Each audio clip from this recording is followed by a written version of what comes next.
67% ਲੋਕ ਇਸ ਗੱਲ ਦੀ ਸਪੋਰਟ ਕਰ ਰਹੇ ਹੈ ਕਿ ਇੰਡੀਆ ਜਿਹੜਾ ਉਹ ਡੈਮੋਕ੍ਰੇਸੀ ਤੋਂ ਆਟੋਕ੍ਰੇਸੀ ਹੋ ਜਾਣਾ ਚਾਹੀਦਾ ਹੈ ਵੀ ਲੋਕਤੰਤਰ ਨਹੀਂ ਰਾਜਸ਼ਾਹੀ ਹੋਣੀ ਚਾਹੀਦੀ ਹੈ। ਜਿੰਨੀਆਂ ਕੰਟਰੀਜ਼ ਨੂੰ ਉਹਨਾਂ ਨੇ ਰਿਸਰਚ ਕੀਤਾ, ਕਾਫੀ ਕੰਟਰੀਜ਼ ਨੂੰ ਰਿਸਰਚ ਕੀਤਾ, ਉਹਦੇ ਵਿੱਚੋਂ ਸਭ ਤੋਂ ਵੱਧ ਜਿਹੜਾ ਕੋਈ ਮੁਲਕ ਜਿੱਥੇ ਮਿਲਟਰੀ ਰੂਲ ਦੀ ਸਪੋਰਟ ਕੀਤੀ ਗਈ ਤਾਂ ਉਹ ਇੰਡੀਆ ਸੀ। ਫਿਰ ਆਟੋਕ੍ਰੇਸੀ ਦੇ ਵਿੱਚ ਉਹਨਾਂ ਦਾ ਫੇਵਰੇਟ ਮਤਲਬ ਲੀਡਰ ਕੌਣ ਆ, ਉਹ ਵੀ ਜਿਹੜਾ ਇੱਕ ਸਰਵੇ ਦਾ ਕੁਐਸਚਨ ਸੀ, ਉਹ ਜਿਹੜਾ ਫੇਵਰੇਟ ਲੀਡਰ ਆ ਉਹ ਨਰਿੰਦਰ ਮੋਦੀ ਆ। ਬੀਜੇਪੀ ਦਾ ਸਲੋਗਨ ਆ ਕਿ ਮੋਦੀ ਦੀ ਗਰੰਟੀ। ਉਹ ਕਹਿੰਦੇ ਕਿ ਇਹ ਸਾਈਨ ਆ ਕਿ ਜਿਹੜੀ ਇੰਡੀਅਨ ਡੈਮੋਕ੍ਰੇਸੀ ਆ ਉਹ ਡਿਕਟੇਟਰਸ਼ਿਪ ਵੱਲ ਵੱਧ ਰਹੀ ਆ। ਕਿ ਤੁਸੀਂ ਮੋਦੀ ਕਿਵੇਂ ਕਿਸੇ ਗੱਲ ਦੀ ਗਰੰਟੀ ਦੇ ਸਕਦਾ? ਮੋਦੀ ਇੱਕ ਇੰਡੀਵਿਜੂਅਲ ਆ, ਗਰੰਟੀ ਜਿਹੜੇ ਪੈਸਿਆਂ ਤੋਂ ਹੋਣੀ ਆ ਉਹ ਪੈਸੇ ਦਾ ਟੈਕਸ ਪੇਅਰ ਦਿੰਦੇ ਆ। ਜਿਹੜੀ ਗੱਲ ਸਿੱਖ ਕਹਿੰਦੇ ਆ ਵੀ ਅਸੀਂ ਇਹਨਾਂ ਵਰਗੇ ਨਹੀਂ ਆ, ਜਿਹੜੇ ਪੂਰਬੀਏ ਨੇ ਅਸੀਂ ਇਹਨਾਂ ਵਰਗੇ ਨਹੀਂ ਆ, ਮਤਲਬ ਅਸੀਂ ਇਹਨਾਂ ਤੋਂ ਵੱਖਰੇ ਆ, ਸਾਡੀ ਸਿਵਲਾਈਜੇਸ਼ਨ ਵੱਖਰੀ ਆ, ਸਾਡੀ ਸੱਭਿਅਤਾ ਵੱਖਰੀ ਆ, ਸਾਡੀ ਕੌਮ ਵੱਖਰੀ ਆ, ਸਾਡੀ ਪਛਾਣ ਵੱਖਰੀ ਆ, ਤੁਸੀਂ ਸਾਨੂੰ ਇਹਨਾਂ ਨਾਲ ਨਹੀਂ ਬੰਨ੍ਹ ਕੇ ਰੱਖ ਸਕਦੇ। ਉਹੀ ਕਾਰਨ ਹੁਣ ਸਾਊਥ ਕਹਿ ਰਿਹਾ ਤੁਸੀਂ ਸਾਨੂੰ ਜਿਹੜੀ ਉਹ ਕਾਊ ਬੈਲਟ ਦੇ ਲੋਕ ਆ ਜਿਹੜੇ ਕਿ ਇਸ ਤਰ੍ਹਾਂ ਦੀਆਂ ਧਾਰਨਾਵਾਂ ਮਾਨਤਾਵਾਂ ਰੱਖਦੇ ਆ, ਜਿਨ੍ਹਾਂ ਦੇ ਵਿਚਾਰ ਇਸ ਤਰ੍ਹਾਂ ਦੇ ਆ, ਤੁਸੀਂ ਉਹਨਾਂ ਦੇ ਨਾਲ ਸਾਨੂੰ ਕਿਵੇਂ ਐਜ਼ ਅ ਨੇਸ਼ਨ ਬੰਨ੍ਹ ਸਕਦੇ ਹੋ? ਅਸੀਂ ਉਹਨਾਂ ਵਰਗੇ ਨਹੀਂ ਆ।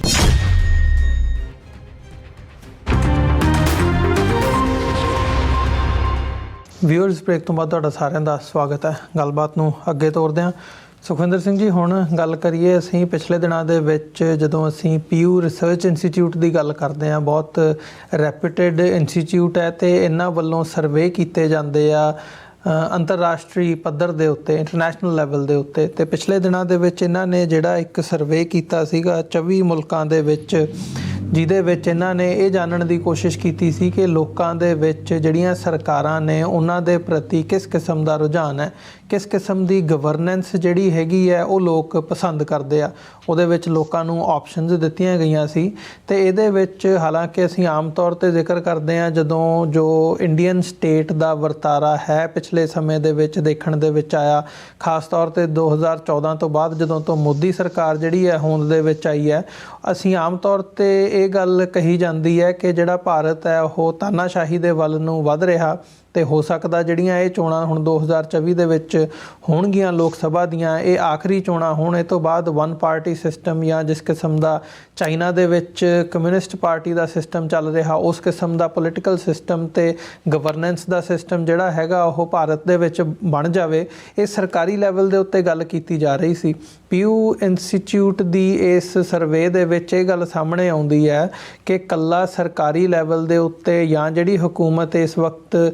ਪਾਰਟੀ ਰੂਲ ਕਰ ਰਹੀ ਹੈ ਬੀਜੇਪੀ ਅਤੇ ਉਹਨਾਂ ਦੀ ਮਾਂ ਪਾਰਟੀ ਜਿਹੜੀ RSS ਹੈ, ਇਹ ਇਕੱਲਾ ਉਹਨਾਂ ਦਾ ਵਿਚਾਰ ਜਾਂ ਉਹਨਾਂ ਦਾ ਇੱਕ ਟੀਚਾ ਨਹੀਂ ਹੈ, ਰੈਦਰ ਲੋਕਾਂ ਦੇ ਵਿੱਚ ਵੀ ਇਸ ਕਿਸਮ ਦੀ ਬਿਰਤੀ ਜਿਹੜੀ ਹੈ ਉਹ ਘਰ ਕਰ ਗਈ ਹੈ ਕਿ ਲੋਕ ਵੀ ਹੁਣ ਇਹ ਚਾਹੁੰਦੇ ਆ ਕਿ ਸਾਨੂੰ ਤਾਨਾਸ਼ਾਹੀ ਮਨਜ਼ੂਰ ਹੈ। ਲੋਕਾਂ ਦੇ ਵਿੱਚ ਵੀ ਜਿਹੜਾ ਪੋਪੂਲਰ ਓਪੀਨੀਅਨ ਹੈ ਉਹ ਡੈਮੋਕ੍ਰੇਸੀ ਤੋਂ ਹਟ ਕੇ ਤਾਨਾਸ਼ਾਹੀ ਦਾ ਅਤੇ ਜਿਹੜਾ ਫੌਜੀ ਸ਼ਾਸਨ ਹੈ ਉਸ ਵੱਲ ਨੂੰ ਰੁਝਾਨ ਜਿਹੜਾ ਉਹ ਜ਼ਿਆਦਾ ਦੇਖਣ ਨੂੰ ਮਿਲ ਰਿਹਾ। ਇਹ ਇੱਕ ਹੈਰਾਨੀਜਨਕ ਗੱਲ ਵੀ ਹੈ ਵੀ ਇਕੱਲੀ ਗੱਲ ਇਹ ਸਰਕਾਰੀ ਲੈਵਲ ਦੇ ਉੱਤੇ ਜਾਂ ਕੁਝ ਲੋਕਾਂ ਦੀ ਆਈਡੀਓਲੋਜੀ ਦੇ ਥੱਲੇ ਨਹੀਂ ਆਉਂਦੀ, ਰੈਦਰ ਪਬਲਿਕ ਓਪੀਨੀਅਨ ਵੀ ਇਸ ਦੇ ਉੱਤੇ ਬਿਲਡ ਕੀਤਾ ਜਾ ਰਿਹਾ ਹੈ ਅਤੇ ਉਹ ਪਬਲਿਕ ਓਪੀਨੀਅਨ ਪਿਛਲੇ ਸਾਲਾਂ ਦੇ ਮੁਤਾਬਕ ਅੱਜ ਦੀ ਡੇਟ ਦੇ ਵਿੱਚ ਹੋਰ ਸਟਰੋਂਗ ਹੋਇਆ ਅਤੇ ਹੋਰ ਸਟਰੋਂਗਰ ਹੋ ਰਿਹਾ। ਬਿਲਕੁਲ ਅਮਰਵੀਰ ਸਿੰਘ ਜੀ, ਜਿਹੜਾ ਤੁਸੀਂ ਕਿਹਾ ਵੀ ਮਤਲਬ ਇਸ ਜਿਹੜੀ ਅਸੀਂ ਪਹਿਲਾਂ ਵੀ ਆਪਣੇ ਕਈ ਵਾਰ ਸ਼ੋਅਸ ਦੇ ਵਿੱਚ ਇਹ ਗੱਲ ਕਰਦੇ ਰਹੇ ਹਾਂ ਵੀ ਜਿਹੜਾ ਇੰਡੀਆ ਆ ਉਹਦੇ ਵਿੱਚ ਜਿਹੜੀ ਇਸ ਟਾਈਮ ਮੈਜੋਰਿਟੀ ਸਪੋਰਟ ਆ ਉਹ ਮੋਦੀ ਦੀ ਜਿਹੜੀ ਸਾਰੀ ਪ੍ਰੈਕਟਿਸ ਆ, ਪੋਲੀਟੀਕਲ ਪ੍ਰੈਕਟਿਸ ਆ ਜਾਂ RSS ਦੀ ਪੋਲੀਟੀਕਲ ਪ੍ਰੈਕਟਿਸ ਆ ਉਹਨੂੰ ਮਿਲ ਰਹੀ ਆ। ਅਤੇ ਜਿਹਦੇ ਚੱਲਦਿਆਂ ਹੀ ਇਸ ਵਾਰ ਵੀ ਇਹ ਦਾਅਵਾ ਕੀਤਾ ਜਾ ਰਿਹਾ ਹੈ ਕਿ ਜਿਹੜੀ ਜਨਰਲ ਇਲੈਕਸ਼ਨ ਹੋਣੀ ਆ ਉਹ ਆਖਰੀ ਹੁੰਦੀ ਆ ਜਾਂ ਨਹੀਂ ਹੁੰਦੀ ਆ ਇੰਡੀਆ ਦੀ, ਇਹ ਤਾਂ ਨਹੀਂ ਆਪਾਂ ਅੰਦਾਜ਼ਾ ਲਾ ਸਕਦੇ, ਪਰ ਕਿਹਾ ਜਾ ਰਿਹਾ ਹੈ ਕਿ ਇਹਦੇ ਵਿੱਚ ਵੀ ਜਿਹੜੀ ਮੈਜੋਰਿਟੀ ਸੀਟਸ ਨੇ ਉਹ ਮੋਦੀ ਨੂੰ ਜਾਂ BJP ਨੂੰ ਮਿਲਣਗੀਆਂ ਜੀ। ਅਤੇ ਉਹਦੇ ਪਿੱਛੇ ਫਿਰ ਗੱਲ ਕੀ ਆ ਵੀ ਜਿਹੜਾ ਲੋਕਾਂ ਦਾ ਸੁਭਾਅ ਆ, ਮਤਲਬ ਉਹ ਆਪਣੇ ਆਪ ਦੇ ਵਿੱਚ ਤੁਸੀਂ ਦੇਖੋ ਅੱਜ ਤੋਂ ਨਹੀਂ, ਮਤਲਬ 1984 ਦੇ ਵਿੱਚ ਜਦੋਂ ਸਿੱਖ ਜੈਨੋਸਾਈਡ ਹੋਇਆ ਅਤੇ ਉਸ ਤੋਂ ਬਾਅਦ ਜਿਹੜੀ ਰਾਜੀਵ ਗਾਂਧੀ ਦੀ ਗਵਰਨਮੈਂਟ ਸੀ, ਜਿਵੇਂ ਅੱਜ ਮੋਦੀ ਦੀ ਗਵਰਨਮੈਂਟ ਨੂੰ ਸੀਟਸ ਮਿਲਦੀਆਂ ਨੇ, ਮਤਲਬ ਇੰਡੀਆ ਦੀ ਪੋਲੀਟੀਕਲ ਹਿਸਟਰੀ ਦੇ ਵਿੱਚ ਸਭ ਤੋਂ ਵੱਧ ਵੋਟ ਪਰਸੈਂਟੇਜ ਦੇ ਨਾਲ ਰਾਜੀਵ ਗਾਂਧੀ ਦੀ ਗਵਰਨਮੈਂਟ ਬਣੀ ਸੀ। ਤੇ ਉਹ ਕੁਝ ਮਹੀਨਿਆਂ ਤੋਂ ਬਾਅਦ ਹੀ ਵਾਪਰਿਆ ਸੀ ਜਦੋਂ ਸਿੱਖ ਜੈਨੋਸਾਈਡ ਹੋਇਆ ਉਹ ਤੋਂ ਬਾਅਦ। ਤੇ ਓਵਰਵੈਲਮਿੰਗ ਮੈਜੋਰਿਟੀ, ਓਵਰਵੈਲਮਿੰਗ ਸਪੋਰਟ ਜਿਹੜੀ ਆ ਉਹ ਇੱਕ ਜੈਨੋਸਾਈਡ ਕਰਾਉਣ ਵਾਲੇ ਲੀਡਰ ਨੂੰ ਜਾਂ ਉਸ ਪਾਰਟੀ ਨੂੰ ਦੇਣੀ ਉਸ ਲੋਕਾਂ ਵੱਲੋਂ, ਤਾਂ ਉਹ ਆਪਣੇ ਆਪ ਦੇ ਵਿੱਚ ਇਹ ਪ੍ਰੂਵ ਕਰਦਾ ਸੀ ਕਿ ਪ੍ਰੋਬਲਮ ਉੱਥੇ ਸਿਰਫ ਰੂਲ ਕਰਨ ਵਾਲੇ ਲੋਕਾਂ 'ਚ ਨਹੀਂ, ਜਾਂ ਇੱਕ ਇੰਡੀਵਿਜੂਅਲ 'ਚ ਨਹੀਂ, ਜਾਂ ਇੱਕ ਪਾਰਟੀ 'ਚ ਨਹੀਂ। ਪ੍ਰੋਬਲਮ ਉੱਥੇ ਮੈਜੋਰਿਟੀ ਜਿਹੜੇ ਪੀਪਲ ਨੇ ਜਾਂ ਲੋਕ ਨੇ ਉਹਨਾਂ ਦੀ ਸੋਚ 'ਚ, ਵੀ ਜਿਹੜੀ ਜੈਨੋਸਾਈਡਲ ਇੰਸਟਿੰਕਟ ਆ ਉਹ ਉੱਥੇ ਇਕੱਲੇ ਕਿਸੇ ਪੋਲੀਟੀਕਲ ਲੀਡਰ 'ਚ ਨਹੀਂ ਹੈਗੀ ਜਾਂ ਪੋਲੀਟੀਕਲ ਪਾਰਟੀ 'ਚ ਨਹੀਂ। ਉਹ ਪੋਲੀਟੀਕਲ ਲੀਡਰ ਸਿਰਫ ਉਹਨੂੰ ਰਿਪਰੈਜ਼ੈਂਟ ਕਰਦਾ ਆ, ਪਰ ਉਹ ਇੰਸਟਿੰਕਟ ਉੱਥੇ ਮੈਜੋਰਿਟੀ ਪੋਪੂਲੇਸ਼ਨ ਦੀ ਆ ਜੀ। ਤੇ ਉਹ ਮੈਜੋਰਿਟੀ ਪੋਪੂਲੇਸ਼ਨ ਕਿਹੜੀ ਆ? ਉਹ ਉਹੀ ਆ ਜਿਹੜੀ ਇੰਡੀਆ ਦੀ ਜਿਹੜੀ ਜਨਰਲ ਅਸੀਂ ਕਹੀਏ ਸੈਂਟਰਲ ਪੋਲਿਟਿਕਸ ਆ, ਪਾਰਲੀਮੈਂਟ ਆ, ਉਹਦੇ ਵਿੱਚ ਮੈਜੋਰਿਟੀ ਸੀਟਸ ਨੂੰ ਡਿਸਾਈਡ ਕਰਦੀ ਆ ਤੇ ਇੰਡੀਆ ਦੇ ਸਾਰੇ ਸਿਆਸੀ ਤਾਣੇ ਬਾਣੇ ਦਾ ਫੈਸਲਾ ਕਰਦੀ ਆ। ਉਹ ਕੌਣ ਲੋਕ ਨੇ? ਉਹ ਇੰਡੀਆ ਦੀ ਕਾਊ ਬੈਲਟ ਆ। ਮਤਲਬ ਇਹ ਜਿਹੜੀ ਪਿਊ ਦੀ ਰਿਪੋਰਟ ਆ ਜਿਹਦੇ 'ਚ ਉਹ ਕਹਿ ਰਹੇ ਆ ਕਿ ਜਿਹੜਾ ਮਤਲਬ ਆਟੋਕ੍ਰੇਸੀ ਵਾਸਤੇ ਇੰਡੀਆ ਦੀ ਪੋਪੂਲੇਸ਼ਨ ਦੇ ਵਿੱਚ ਜਿਹੜਾ ਉਹਨਾਂ ਦਾ ਇੱਕ ਸਾਰਾ ਸਰਵੇ ਸੀ, ਤੇ ਸਰਵੇ ਮਤਲਬ ਪਰਸਨ ਟੂ ਪਰਸਨ ਉਹਨਾਂ ਨੇ ਸਾਰੀ ਇਨਫੋਰਮੇਸ਼ਨ ਜਿਹੜੀ ਆ ਲੈਣ ਦਾ ਦਾਅਵਾ ਕੀਤਾ, ਜਿਹਦੇ 'ਚ ਮਤਲਬ ਇਸ ਵਾਰ ਜਿਹੜਾ ਸਰਵੇ ਸੀ ਉਹ 67% ਲੋਕ ਇਸ ਗੱਲ ਦੀ ਸਪੋਰਟ ਕਰ ਰਹੇ ਆ ਕਿ ਇੰਡੀਆ ਜਿਹੜਾ ਉਹ ਡੈਮੋਕ੍ਰੇਸੀ ਤੋਂ ਆਟੋਕ੍ਰੇਸੀ ਹੋ ਜਾਣਾ ਚਾਹੀਦਾ ਹੈ, ਵੀ ਲੋਕਤੰਤਰ ਨਹੀਂ ਰਾਜਸ਼ਾਹੀ ਹੋਣੀ ਚਾਹੀਦੀ ਹੈ। ਤੇ ਉਹਦੇ ਵਿੱਚ ਜਿਹੜਾ ਇਹ ਅੰਕੜਾ 2017 ਦੀ ਜਿਹੜੀ ਪਿਊ ਦੀ ਜਿਹੜੀ ਰਿਸਰਚ ਸੀ ਉਹਦੇ 'ਚ 55% ਸੀ। ਮਤਲਬ 2017 ਤੋਂ ਅਸੀਂ ਦੇਖ ਸਕਦੇ ਹਾਂ ਵੀ ਹੁਣ 5-6 ਸਾਲਾਂ ਦੇ ਵਿੱਚ 55 ਤੋਂ ਉਹ 67%, ਮਤਲਬ ਉਹ ਵਧਿਆ। ਤੇ ਨਾਲ ਹੀ ਜਿਹੜਾ ਇੱਕ ਹੋਰ ਉਹਨਾਂ ਦਾ ਅੰਕੜਾ ਆ ਜਿਹਦੇ ਵਿੱਚ ਮਤਲਬ ਅਸੀਂ ਕਹਿ ਸਕਦੇ ਹਾਂ ਵੀ ਮਿਲਟਰੀ ਰੂਲ ਵਾਲਾ ਜਿਹੜਾ ਮਤਲਬ ਮਿਲਟਰੀ ਰੂਲ ਵਾਸਤੇ ਵੀ ਇੰਡੀਆ ਦੇ ਵਿੱਚ ਜਿਹੜੀ ਸਪੋਰਟ ਆ ਉਹ ਬਹੁਤ ਜ਼ਿਆਦਾ ਵਧੀਆ। ਮਤਲਬ ਉਹ ਕਹਿੰਦੇ ਆ ਕਿ ਜਿੰਨੀਆਂ ਕੰਟਰੀਜ਼ ਨੂੰ ਉਹਨਾਂ ਨੇ ਰਿਸਰਚ ਕੀਤਾ ਆ, ਕਾਫੀ ਕੰਟਰੀਜ਼ ਨੂੰ ਰਿਸਰਚ ਕੀਤਾ, ਉਹਦੇ ਵਿੱਚੋਂ ਸਭ ਤੋਂ ਵੱਧ ਜਿਹੜਾ ਕੋਈ ਮੁਲਕ ਜਿੱਥੇ ਮਿਲਟਰੀ ਰੂਲ ਦੀ ਸਪੋਰਟ ਕੀਤੀ ਗਈ ਤਾਂ ਉਹ ਇੰਡੀਆ ਸੀ ਜੀ। ਇਹਦਾ ਜਿਹੜਾ ਅੰਕੜਾ ਆ ਉਹ 72% ਆ, ਕਿ 72% ਜਿਹੜੀ ਉਹਨਾਂ ਦੀ ਰਿਸਰਚ ਦਾ ਸਾਰਾ ਮਤਲਬ ਡਾਟਾ ਸੀ ਉਹਦੇ ਵਿੱਚੋਂ 72% ਲੋਕ ਜਿਹੜੇ ਆ ਉਹ ਕਹਿ ਰਹੇ ਆ ਕਿ ਮਿਲਟਰੀ ਰੂਲ ਹੋਣਾ ਚਾਹੀਦਾ। ਤਾਂ ਤੁਸੀਂ ਦੇਖੋ ਅਮਰਵੀਰ ਸਿੰਘ ਜੀ, ਇੰਡੀਆ ਜਾ ਕਿੱਧਰ ਨੂੰ ਰਿਹਾ? ਇੰਡੀਆ ਦੇ ਵਿੱਚ ਮਤਲਬ ਪੋਪੂਲੇਸ਼ਨ ਜਿਹੜੀ ਆ ਉਹ ਆਟੋਕ੍ਰੇਸੀ ਚਾਹੁੰਦੀ ਆ, ਉਹ ਮਿਲਟਰੀ ਰੂਲ ਚਾਹੁੰਦੀ ਆ, ਪਰ ਉਹ ਕਿਹੜੀ ਪੋਪੂਲੇਸ਼ਨ ਚਾਹੁੰਦੀ ਆ? ਤਾਂ ਇੰਡੀਆ ਦੇ ਵਿੱਚੋਂ ਜਿਹੜੀ ਮੈਜੋਰਿਟੀ, ਇੰਡੀਆ ਦੁਨੀਆ ਦਾ ਸਭ ਤੋਂ ਵੱਧ ਪੋਪੂਲਸ ਕੰਟਰੀ ਹੋ ਚੁੱਕਿਆ, ਪਰ ਉੱਥੇ ਸਭ ਤੋਂ ਵੱਧ ਆਬਾਦੀ ਕਾਓ ਬੈਲਟ ਦੇ ਵਿੱਚ ਆ, ਜਿੱਥੇ ਤੇ ਉਹ ਲੋਕ ਜਿਹੜੇ ਕਿ ਅਸੀਂ ਕਹਿ ਸਕਦੇ ਹਾਂ ਕਿ ਹੇਟ ਨਾਲ ਭਰੇ ਆ, ਜੈਨੋਸਾਈਡਲ ਇੰਸਟਿੰਕਟ ਨਾਲ ਭਰੇ ਆ, ਤੇ ਅਨਪੜ੍ਹਤਾ ਅੱਤ ਦਰਜੇ ਦੀ ਆ, ਗਰੀਬੀ ਅੱਤ ਦਰਜੇ ਦੀ ਆ, ਤੇ ਲੋਕਾਂ ਨੂੰ ਮਤਲਬ ਇਹ ਆ ਵੀ ਰੋਟੀ ਖਾਣ ਦੇ ਵੀ ਲਾਲੇ ਹੁੰਦੇ ਆ। ਤਾਂ ਉਸ ਬੈਲਟ ਦੇ ਵਿੱਚ ਸਭ ਤੋਂ ਵੱਧ ਲੋਕ ਨੇ, ਤੇ ਉਹੀ ਲੋਕ ਫਿਰ ਮੈਜੋਰਿਟੀ ਜਿਹੜੀਆਂ ਪਾਰਲੀਮੈਂਟ ਦੀਆਂ ਸੀਟਸ ਨੇ ਉਹ ਡਿਸਾਈਡ ਕਰਦੇ ਆ, ਜਿਹਦੇ ਕਾਰਨ ਹੀ ਅਸੀਂ ਦੇਖਿਆ ਕਿ ਪਿਛਲੇ ਦਿਨਾਂ ਦੇ ਵਿੱਚ DMK ਜਿਹੜੀ ਤਾਮਿਲਨਾਡੂ ਦੀ ਪਾਰਟੀ ਆ ਉਹਦੇ ਲੀਡਰ ਨੇ, ਸੀਨੀਅਰ ਲੀਡਰ ਨੇ, ਇਹ ਰਾਜਾ MP ਵੀ ਰਹੇ ਆ, ਉਹਨਾਂ ਦੀ ਸਟੇਟਮੈਂਟ ਕਾਫੀ ਕੰਟਰੋਵਰਸੀ ਉਹਨੇ ਕ੍ਰੀਏਟ ਕੀਤੀ ਉੱਥੇ, ਜਿਹਦੇ 'ਚ ਉਹਨਾਂ ਨੇ ਕਿਹਾ ਕਿ India is not a country, ਇਹ ਇੱਕ ਸਬ ਕੰਟੀਨੈਂਟ ਆ, ਇਹ ਕੰਟਰੀ ਤਾਂ ਉਹ ਕਹਿੰਦਾ ਅਸੀਂ ਆ, ਤਾਮਿਲਨਾਡੂ ਆ। ਮਤਲਬ ਤੁਸੀਂ ਸਾਨੂੰ, ਉਹ ਕੰਟਰੀ ਦਾ ਮਤਲਬ ਕੀ ਆ, ਨੇਸ਼ਨ ਦਾ ਮਤਲਬ ਕੀ ਆ, ਕਿ ਤੁਸੀਂ ਸਾਨੂੰ ਜਿਹੜੀ ਉਹ ਕਾਓ ਬੈਲਟ ਦੇ ਲੋਕ ਆ ਜਿਹੜੇ ਕਿ ਇਸ ਤਰ੍ਹਾਂ ਦੀਆਂ ਧਾਰਨਾਵਾਂ ਮਾਨਤਾਵਾਂ ਰੱਖਦੇ ਆ, ਜਿਨ੍ਹਾਂ ਦੇ ਵਿਚਾਰ ਇਸ ਤਰ੍ਹਾਂ ਦੇ ਆ, ਤੁਸੀਂ ਉਹਨਾਂ ਦੇ ਨਾਲ ਸਾਨੂੰ ਕਿਵੇਂ ਐਜ਼ ਅ ਨੇਸ਼ਨ ਬਣ ਸਕਦੇ ਹੋ? ਅਸੀਂ ਉਹਨਾਂ ਵਰਗੇ ਨਹੀਂ ਆ। ਜਿਹੜੀ ਗੱਲ ਸਿੱਖ ਕਹਿੰਦੇ ਆ ਵੀ ਅਸੀਂ ਇਹਨਾਂ ਵਰਗੇ ਨਹੀਂ ਆ, ਜਿਹੜੇ ਪੂਰਬੀਏ ਨੇ ਅਸੀਂ ਇਹਨਾਂ ਵਰਗੇ ਨਹੀਂ ਆ, ਮਤਲਬ ਅਸੀਂ ਇਹਨਾਂ ਤੋਂ ਵੱਖਰੇ ਆ, ਸਾਡੀ ਸਿਵਲਾਈਜੇਸ਼ਨ ਵੱਖਰੀ ਆ, ਸਾਡੀ ਸੱਭਿਅਤਾ ਵੱਖਰੀ ਆ, ਸਾਡੀ ਕੌਮ ਵੱਖਰੀ ਆ, ਸਾਡੀ ਪਛਾਣ ਵੱਖਰੀ ਆ, ਤੁਸੀਂ ਸਾਨੂੰ ਇਹਨਾਂ ਨਾਲ ਨਹੀਂ ਬੰਨ੍ਹ ਕੇ ਰੱਖ ਸਕਦੇ। ਉਹੀ ਗੱਲ ਹੁਣ ਸਾਊਥ ਕਹਿ ਰਿਹਾ, ਕਿਉਂਕਿ ਉਹ ਦੇਖ ਰਿਹਾ ਵੀ ਇਹ ਲੋਕ ਜਿਹੜੇ ਆ ਇਹ ਅਸੀਂ ਕਹਿ ਸਕਦੇ ਹਾਂ ਵੀ ਅਨਪੜ੍ਹਤਾ ਦਾ ਸਿਖਰ ਆ, ਗਰੀਬੀ ਦਾ ਸਿਖਰ ਆ, ਵੀ ਇਹਨਾਂ ਲੋਕਾਂ ਦੇ ਨਾਲ ਅਸੀਂ ਮਤਲਬ ਸਿਵਲਾਈਜੇਸ਼ਨ ਨਾਲ ਤੌਰ ਤੇ, ਨੇਸ਼ਨ ਦੇ ਤੌਰ ਤੇ ਇੱਕ ਹੋ ਕੇ ਨਹੀਂ ਰਹਿ ਸਕਦੇ। ਪਰ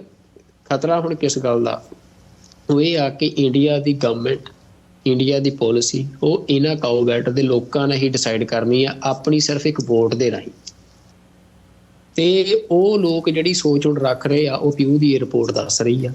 ਕਿ ਉਹ ਇਹ ਕਹਿੰਦੇ ਆ ਕਿ ਹਾਂ ਆਟੋਕ੍ਰੇਸੀ ਹੋਵੇ। ਫਿਰ ਆਟੋਕ੍ਰੇਸੀ ਦੇ ਵਿੱਚ ਉਹਨਾਂ ਦਾ ਫੇਵਰੇਟ ਮਤਲਬ ਲੀਡਰ ਕੌਣ ਆ, ਉਹ ਵੀ ਜਿਹੜਾ ਇੱਕ ਸਰਵੇ ਦਾ ਕੁਐਸਚਨ ਸੀ, ਉਹ ਜਿਹੜਾ ਫੇਵਰੇਟ ਲੀਡਰ ਆ ਉਹ ਨਰਿੰਦਰ ਮੋਦੀ ਆ।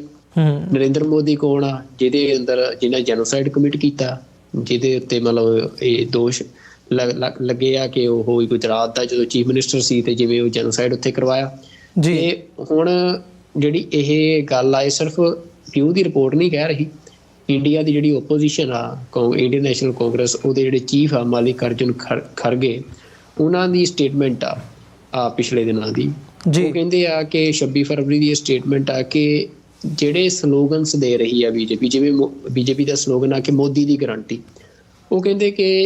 ਇਹ ਸਾਈਨ ਆ ਕਿ ਜਿਹੜੀ ਇੰਡੀਅਨ ਡੈਮੋਕ੍ਰੇਸੀ ਆ ਉਹ ਡਿਕਟੇਟਰਸ਼ਿਪ ਵੱਲ ਵੱਧ ਰਹੀ ਆ। ਕਿ ਤੁਸੀਂ ਮੋਦੀ ਕਿਵੇਂ ਕਿਸੇ ਗੱਲ ਦੀ ਗਰੰਟੀ ਦੇ ਸਕਦਾ? ਮੋਦੀ ਇੱਕ ਇੰਡੀਵਿਜੂਅਲ ਆ, ਗਰੰਟੀ ਜਿਹੜੇ ਪੈਸਿਆਂ ਤੋਂ ਆਉਣੀ ਆ ਉਹ ਪੈਸੇ ਦਾ ਟੈਕਸ ਪੇਅਰ ਦਿੰਦੇ ਆ। ਇਹ ਗਰੰਟੀ ਕਿਸੇ ਕੰਟਰੀ ਦੀ, ਇੰਡੀਆ ਦੀ ਗਰੰਟੀ ਹੋ ਸਕਦੀ ਆ, ਲੋਕਾਂ ਦੀ, ਪੀਪਲਸ ਦੀ ਗਰੰਟੀ ਹੋ ਸਕਦੀ ਹੈ, ਪਰ ਮੋਦੀ ਦੀ ਗਰੰਟੀ ਕਿਵੇਂ? ਪਰ ਉਹ ਕਹਿੰਦੇ ਕਿ ਹਰ ਚੀਜ਼ ਜਿਹੜੀ ਆ ਉਹ ਇੱਕ ਪਰਸਨ ਤੇ ਫੋਕਸਡ ਕੀਤੀ ਜਾ ਰਹੀ ਆ,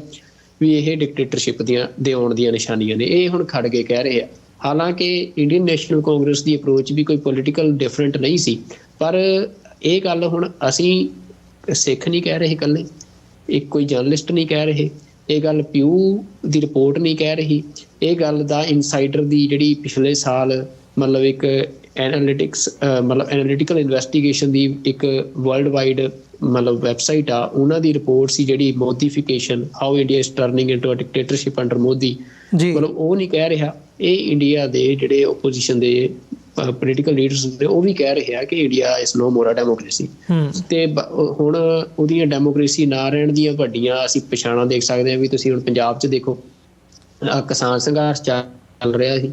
ਕਿਸਾਨ ਸੰਘਰਸ਼ ਦੇ ਵਿੱਚ ਮਤਲਬ ਜਿਹੜੇ ਜਰਨਲਿਸਟ ਸਾਰੇ ਮਤਲਬ ਚੈਨਲ ਬੰਦ ਕੀਤੇ ਜਾ ਰਹੇ ਆ। TV 84 ਤਾਂ ਲੰਬੇ ਸਮੇਂ ਤੋਂ ਬੰਦ ਆ ਇੰਡੀਆ ਦੇ ਵਿੱਚ, ਮਤਲਬ ਬਾਕੀ ਹੋਰ ਜਰਨਲਿਸਟ ਜਿਹੜੇ ਉਹਨਾਂ ਦੇ ਇੰਡੀਵਿਜੂਅਲ ਜਿਹੜੇ ਅਕਾਊਂਟਸ ਨੇ, ਟਵਿੱਟਰ ਅਕਾਊਂਟਸ ਨੇ, ਉਹ ਤੱਕ ਵੀ ਜਿਹੜੇ ਆ ਮਤਲਬ ਬੈਨ ਕੀਤੇ ਜਾ ਰਹੇ ਆ ਸਾਰਿਆਂ ਦੇ। ਤਾਂ ਇਹ ਡੈਮੋਕ੍ਰੇਸੀ ਤਾਂ ਹੈ ਨਹੀਂ, ਫਿਰ ਇਹ ਡਿਕਟੇਟਰਸ਼ਿਪ ਹੋਰ ਕੀ ਹੁੰਦੀ ਆ? ਮਤਲਬ ਡਿਕਟੇਟਰਸ਼ਿਪ ਉੱਥੇ ਮੈਨੂੰ ਤਾਂ ਇਹ ਲੱਗ ਰਿਹਾ ਵੀ ਡਿਕਟੇਟਰਸ਼ਿਪ ਦੀ ਇਹ ਕਹਿਣਾ ਕਿ ਡਿਕਟੇਟਰਸ਼ਿਪ ਆ ਰਹੀ ਆ, ਬਲਕਿ ਉਹ ਆ ਚੁੱਕੀ ਆ ਤੇ ਡਿਕਟੇਟਰ ਇੰਡੀਆ ਨੂੰ ਮਿਲ ਚੁੱਕਿਆ। ਤੇ ਇੰਡੀਆ ਦੀ ਜਿਹੜੀ ਉਹ ਕਾਊ ਬੈਲਟ ਆ, ਜਿਹੜੀ ਇੰਡੀਆ ਦੀ ਮੈਜੋਰਿਟੀ ਆ, ਉਹਨੂੰ ਜਿਹੜਾ ਡਿਕਟੇਟਰ ਲੀਡਰ ਹੁੰਦਾ ਆ ਜਿਵੇਂ ਦਾ, ਉਹਨੂੰ ਮਿਲ ਚੁੱਕਿਆ। ਤੇ ਹੁਣ ਮਸਲਾ ਇਹ ਆ ਵੀ ਫਿਰ ਉਹ ਡਿਕਟੇਟਰ ਜਿਹੜਾ ਆ ਉਹਨੇ ਆਪਣੀ ਡਿਕਟੇਟਰਸ਼ਿਪ ਨੂੰ ਕਾਇਮ ਰੱਖਣ ਵਾਸਤੇ,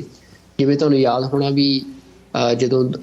2014 ਤੋਂ ਬਾਅਦ 2019 ਦੇ ਵਿੱਚ ਇਲੈਕਸ਼ਨ ਸੀ, ਤਾਂ ਉਹ ਤੋਂ ਪਹਿਲਾਂ ਇੱਕ ਪਾਕਿਸਤਾਨ ਦੇ ਨਾਲ ਸਰਜੀਕਲ ਸਟਰਾਈਕ ਵਾਲੀ ਉਹ ਇਵੈਂਟ ਵਾਪਰੀ ਸੀ ਜੀ,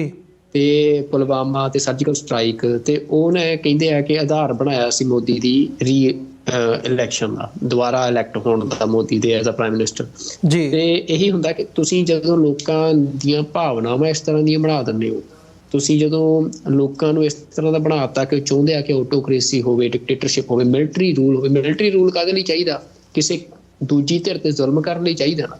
ਜੀ। ਦੂਜੀ ਧਿਰ ਨੂੰ ਬੋਲਣ ਦਾ ਹੱਕ ਹੀ ਨਹੀਂ ਹੋਣਾ ਚਾਹੀਦਾ ਕਿ ਮਿਲਟਰੀ ਦਾ ਰਾਜ ਆ, ਫਿਰ ਮਿਲਟਰੀ ਰਾਜ 'ਚ ਤਾਂ ਕਿਸੇ ਦੂਜੇ ਨੂੰ ਬੋਲਣ ਦਾ ਹੱਕ ਨਹੀਂ ਹੁੰਦਾ। ਤਾਂ ਉਹ ਜਦੋਂ ਲੋਕਾਂ ਦੀਆਂ ਤੁਸੀਂ ਇਸ ਤਰ੍ਹਾਂ ਦੀਆਂ ਐਸਪੀਰੇਸ਼ਨਸ ਬਣਾਤੀਆਂ, ਫਿਰ ਤੁਸੀਂ ਉਹਨਾਂ ਨੂੰ ਪ੍ਰੈਕਟੀਕਲ ਰੂਪ ਵੀ ਤਾਂ ਦੇਣਾ ਨਾ। ਤਾਂ ਹੁਣ ਖਤਰਾ ਇਸ ਟਾਈਮ ਦੁਨੀਆ ਦੇ ਵਿੱਚ ਸਾਰੇ ਇਸ ਗੱਲ ਤੋਂ ਹੀ ਚਿੰਤਤ ਨੇ, ਜਿਹੜੇ ਲੋਕ ਇਨਸਾਨੀਅਤ ਆਪਣੇ ਦਿਲ 'ਚ ਰੱਖਦੇ ਆ, ਕਿ ਇੰਡੀਆ ਦੇ ਵਿੱਚ ਅਗਲਾ ਟਾਰਗੇਟ ਕੌਣ, ਕਿ ਅਗਲਾ ਜੈਨੋਸਾਈਡ ਕਿਹਦਾ ਹੁੰਦਾ, ਕੌਣ ਕਿਹੜੇ ਕਮਿਊਨਿਟੀ ਤੇ ਕਿਹੜੇ ਗਰੁੱਪ ਦੇ ਉੱਤੇ ਜਿਹੜਾ ਆ ਉਹ ਹੁਣ ਜ਼ੁਲਮ ਕਰਕੇ ਤੇ ਜਿਹੜੀ ਆਪਣੀ ਅਗਲੀ ਸੱਤਾ ਆ ਉਹਦੀ ਬੁਨਿਆਦ ਰੱਖੀ ਜਾਂਦੀ ਹੈ। ਨਹੀਂ, ਇਹ ਇੱਕ ਦੇਖਣ ਵਾਲੀ ਗੱਲ ਹੈ ਇੱਥੇ, ਜਦੋਂ ਅਸੀਂ ਸਮਝਦੇ ਹਾਂ ਕਿ ਘੱਟ ਗਿਣਤੀਆਂ ਦੇ ਲਈ ਜਾਂ ਮਾਈਨੋਰਿਟੀਜ਼ ਦੇ ਲਈ ਇਹ ਸਾਰੇ ਪਾਰਟ ਦੇ ਕੀ ਮਾਇਨੇ ਨੇ। ਕਾਊ ਬੈਲਟ ਦਾ ਤੁਸੀਂ ਜ਼ਿਕਰ ਕੀਤਾ ਵੀ ਮੈਜੋਰਿਟੀ ਜਿਹੜਾ ਓਪੀਨੀਅਨ ਹੈ ਉਹ ਵੀ ਇਹ ਉੱਥੇ ਹੀ ਫੋਕਸਡ ਹੈਗਾ, ਲੋਕ ਵੀ ਜ਼ਿਆਦਾ ਉੱਥੇ ਹੀ ਹੈਗੇ ਆ, ਤੇ ਸਾਰਾ ਜਿਹੜੀ ਗਵਰਨੈਂਸ ਹੈਗੀ ਹੈ ਉੱਥੋਂ ਦੇ ਲੋਕਾਂ ਦੇ ਆਧਾਰ 'ਤੇ ਜਿਹੜੀ ਚੁਣ ਕੇ ਤੇ ਆਧਾਰ ਬਣਾ ਕੇ ਉਹਨਾਂ ਲੋਕਾਂ ਵੱਲੋਂ ਹੀ ਕੀਤੀ ਜਾ ਰਹੀ ਹੈ, ਜਿਹਦੇ ਤੋਂ ਸਾਊਥ ਵਾਲੇ ਕਰਨਾਟਕ ਹੋਵੇ, ਤਾਮਿਲਨਾਡੂ ਹੋਵੇ, ਜਿਹੜੀਆਂ ਉਹ ਸਟੇਟਾਂ ਨੇ, ਹੁਣ ਉਹਨਾਂ ਦੇ ਵੀ ਕਿਤੇ ਨਾ ਕਿਤੇ ਇਸ ਕਿਸਮ ਦੀ ਜਿਹੜੀ ਬਿਆਨਬਾਜ਼ੀ ਹੈ ਦੇਖਣ ਨੂੰ ਮਿਲਦੀ ਹੈ। ਉਹ DMK ਦੇ ਇਹ ਰਾਜਾ ਹੋਣ ਜਾਂ ਇਹਨਾਂ ਤੋਂ ਪਹਿਲਾਂ ਕੁਝ ਹਫ਼ਤੇ ਪਹਿਲਾਂ ਕਰਨਾਟਕਾ ਦੇ ਇੱਕ ਮੈਂਬਰ ਪਾਰਲੀਮੈਂਟ ਸੀਗੇ ਜਿਨ੍ਹਾਂ ਨੇ ਪਾਰਲੀਮੈਂਟ ਦੇ ਵਿੱਚ ਖਲੋ ਕੇ ਇਹ ਗੱਲ ਕਹੀ ਸੀ ਕਿ ਤੁਸੀਂ ਸਾਨੂੰ ਜਿਹੜਾ ਹੈਗਾ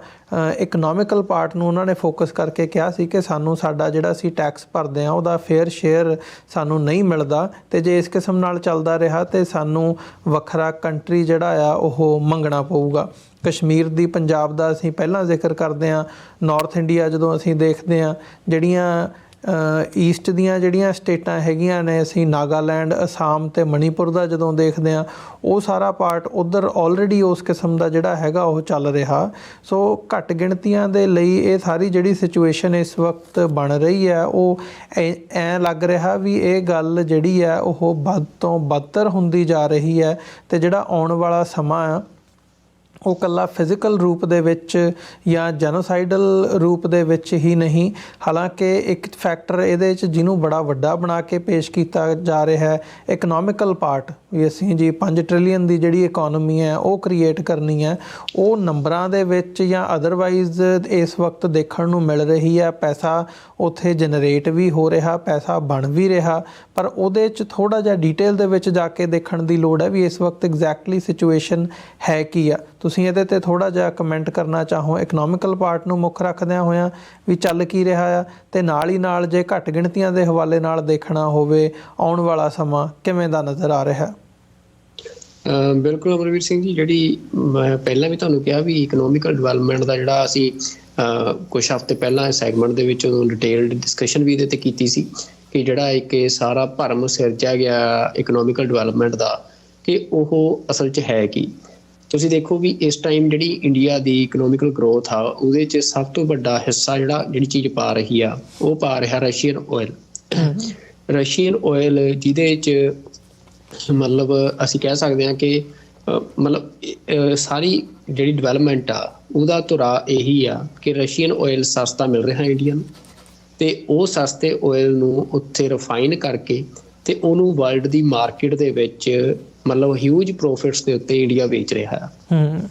ਪਰ ਇਹਦੇ ਵਿੱਚ ਤੁਸੀਂ ਦੇਖੋ ਕਿ ਜਿਹੜੀ ਇਹ ਪ੍ਰੋਡਕਸ਼ਨ ਆ, ਇਹ ਪ੍ਰੋਡਕਸ਼ਨ ਉੱਥੋਂ ਦੀ ਇੰਡੀਆ ਇੱਕ ਮੋਸਟ ਪੋਪੂਲਸ ਕੰਟਰੀ ਆ, ਮਤਲਬ ਉੱਥੇ ਕੋਈ ਹੋਰ ਮੈਨੂਫੈਕਚਰਿੰਗ ਨਹੀਂ ਹੋ ਰਹੀ ਆ ਕਿ ਲੋਕ ਜਿਹੜੀ ਆ ਕੋਈ ਸਮਾਲ ਸਕੇਲ ਇੰਡਸਟਰੀ ਡਿਵੈਲਪ ਹੋ ਰਹੀ ਹੋਵੇ, ਲੋਕਾਂ ਨੂੰ ਬਹੁਤਾ ਮਤਲਬ ਵੱਡੀ ਗਿਣਤੀ 'ਚ ਲੋਕਾਂ ਨੂੰ ਰੁਜ਼ਗਾਰ ਮਿਲ ਰਿਹਾ, ਹੁਣ ਉਹ ਨਹੀਂ ਹੋ ਰਿਹਾ।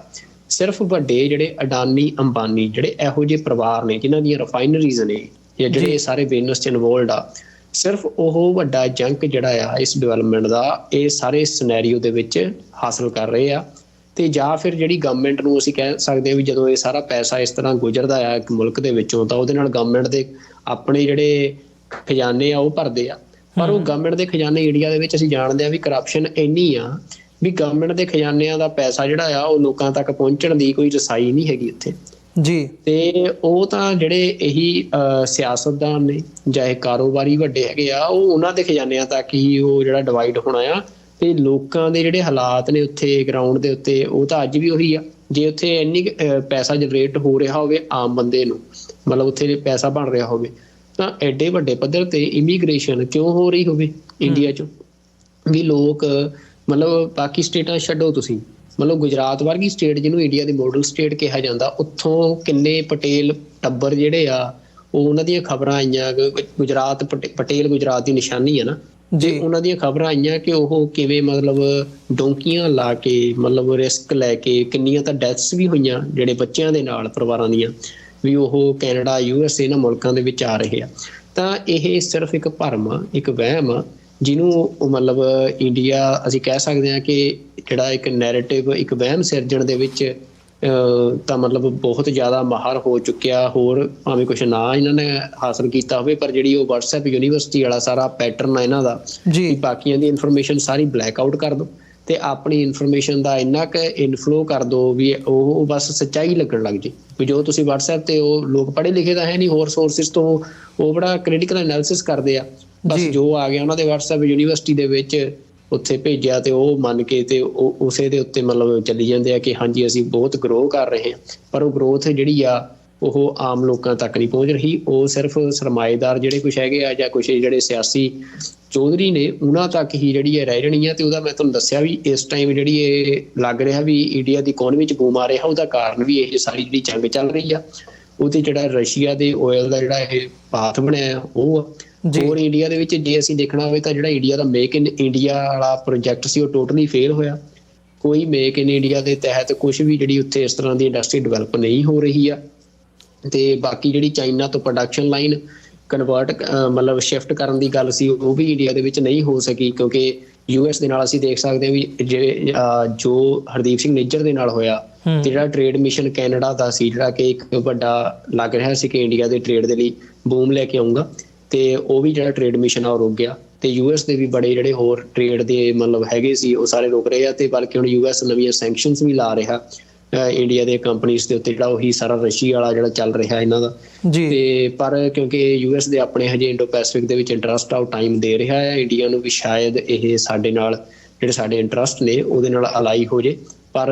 ਉਹ ਹੁਣ ਕਿੰਨਾ ਸਮਾਂ ਦਿੰਦਾ ਆ ਤੇ ਕਦੋਂ ਤੱਕ ਇੰਡੀਆ ਨੂੰ ਸਮਾਂ ਦਿੰਦਾ। ਤੇ ਮੈਨੂੰ ਨਹੀਂ ਲੱਗਦਾ ਕਿ ਮਤਲਬ ਇੰਡੀਆ ਜਿਹੜਾ ਆ ਇਹ ਜਿਹੜਾ ਬੂਮ ਦਿਖਾ ਰਿਹਾ ਦੁਨੀਆ ਨੂੰ ਆਪਣੀ ਇਕੋਨਮੀ ਦਾ, ਤੇ ਉਹ ਕੋਈ ਜ਼ਿਆਦਾ ਲੰਮਾ ਟਾਈਮ ਸਸਟੇਨ ਰਹਿਣਾ ਆ। ਬਾਕੀ ਤੁਸੀਂ ਜਿਹੜੀ ਗਰੀਬੀ ਦੀ ਗੱਲ ਕੀਤੀ ਆ, ਉਹ ਹਰ ਦੁਨੀਆ ਦੇ ਵਿੱਚ ਹਰ ਬੰਦੇ ਨੂੰ ਪਤਾ ਵੀ ਉੱਥੇ ਕੀ ਹਾਲਾਤ ਨੇ। ਮਤਲਬ ਅੱਤ ਦਰਜੇ ਦੀ ਗਰੀਬੀ ਜਿਹੜੀ ਆ ਉਸੇ ਕਾਊ ਬੈਲਟ ਦੇ ਵਿੱਚ ਆ, ਜਿਹੜੀ ਅੱਜ ਕਹਿ ਰਹੀ ਆ ਕਿ ਸਾਨੂੰ ਆਟੋਕ੍ਰੇਸੀ ਚਾਹੀਦੀ ਆ, ਸਾਨੂੰ ਮਿਲਟਰੀ ਰੂਲ ਚਾਹੀਦਾ। ਜੀ ਬਿਲਕੁਲ ਸੁਖਵਿੰਦਰ ਸਿੰਘ ਜੀ, ਇੱਕ ਛੋਟੇ ਜਿਹੇ ਕਮਰਸ਼ੀਅਲ ਬ੍ਰੇਕ ਦੇ ਲਈ ਰੁਕਦੇ ਹਾਂ। ਬ੍ਰੇਕ ਤੋਂ ਬਾਅਦ ਸਾਡਾ ਜਿਹੜਾ ਅਖੀਰਲਾ ਸੈਗਮੈਂਟ ਹੈ ਵਿਚਾਰਾਂ ਦੀ ਸਾਂਝ ਸਾਡੇ ਦਰਸ਼ਕਾਂ ਦੇ ਨਾਲ ਪਾਉਂਦੇ ਹਾਂ।